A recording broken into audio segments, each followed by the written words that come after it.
Assalamualaikum warahmatullahi wabarakatuh. Perkenalkan nama saya Wahid Maulana Fatur Rahman.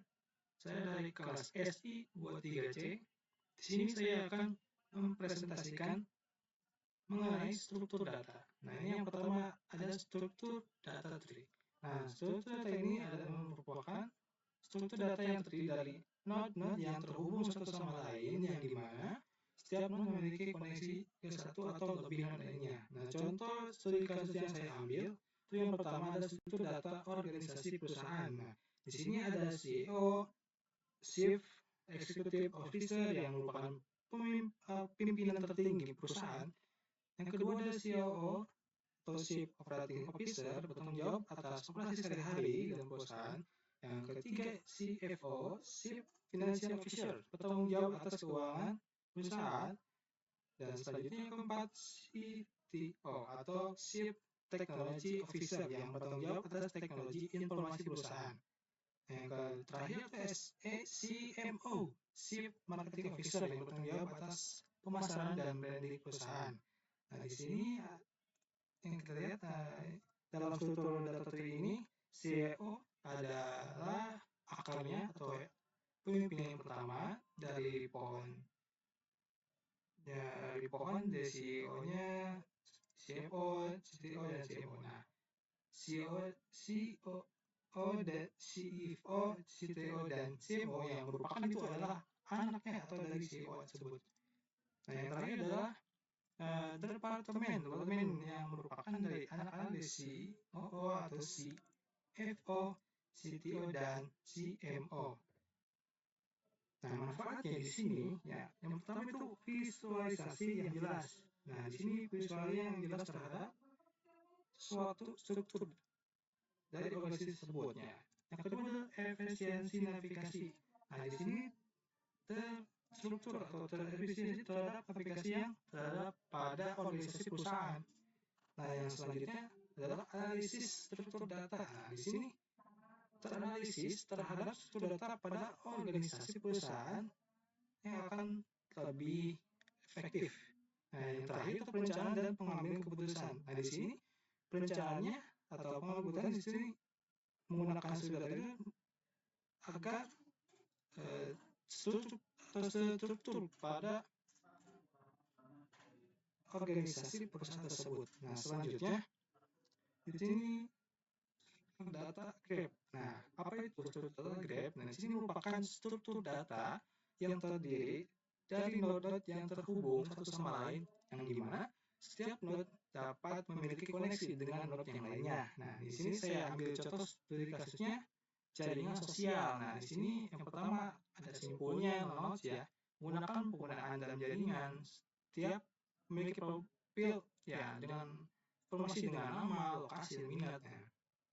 Yang kedua ada sisi atau edges ya, yang mewakili antar pengguna. Nah, di sini sisi yang berarah atau menunjukkan hubungan satu arah yang misalnya mengikuti atau tidak berarah, atau menunjukkan hubungan dua arah yang misalnya pertemanan.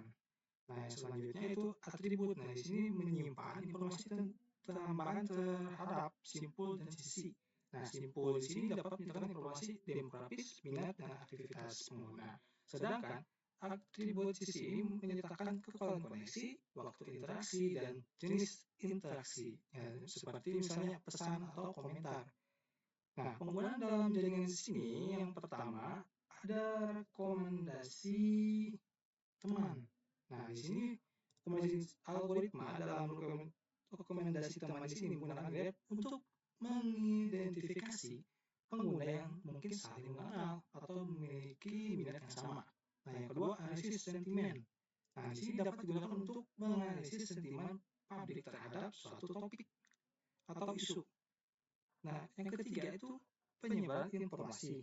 Nah, penyebaran informasi di sini digunakan untuk model cara informasi menyebar melalui jaringan sosial dengan struktur data graph ya.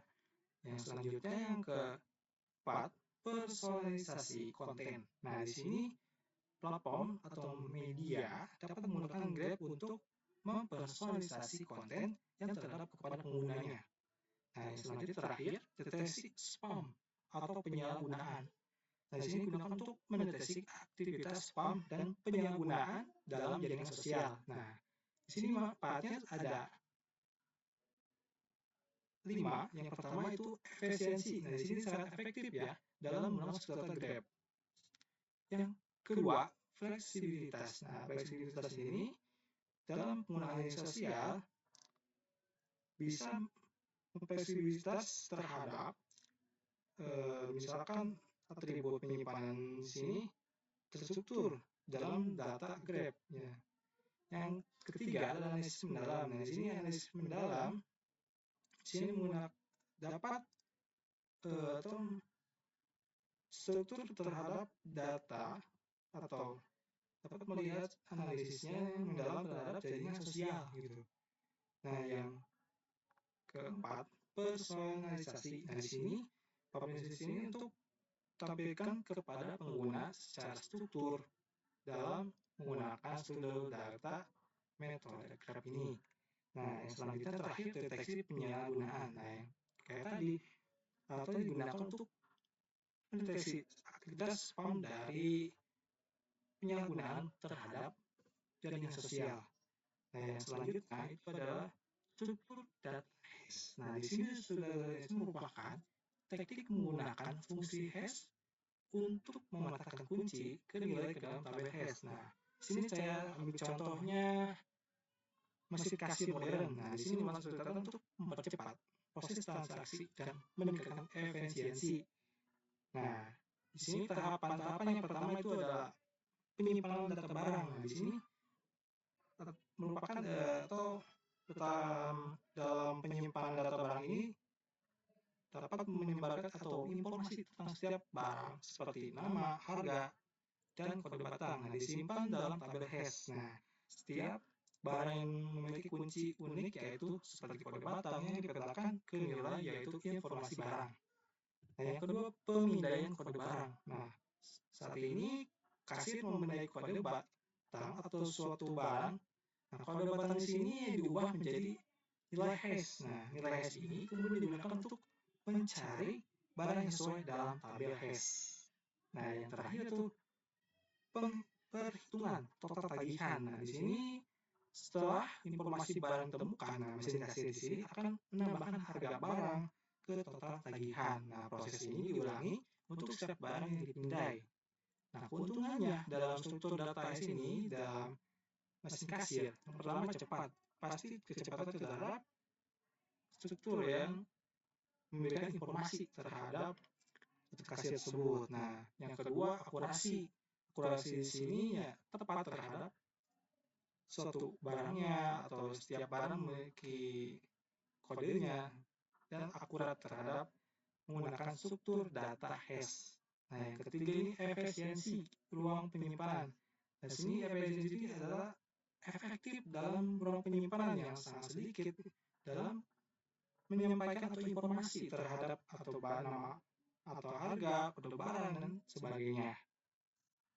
Nah, yang saya ambil di sini, yang pertama adalah Introduction to Algorithm oleh Thomas A. Coleman, Charles Ellison, Ronald Rivers, and Clifford Stein. Ya, yang kedua adalah data struktur dan algorithm analysis C oleh Mark Allen Lewis. Yang ketiga, artikel Wikipedia tentang struktur data tree, graph, dan hash.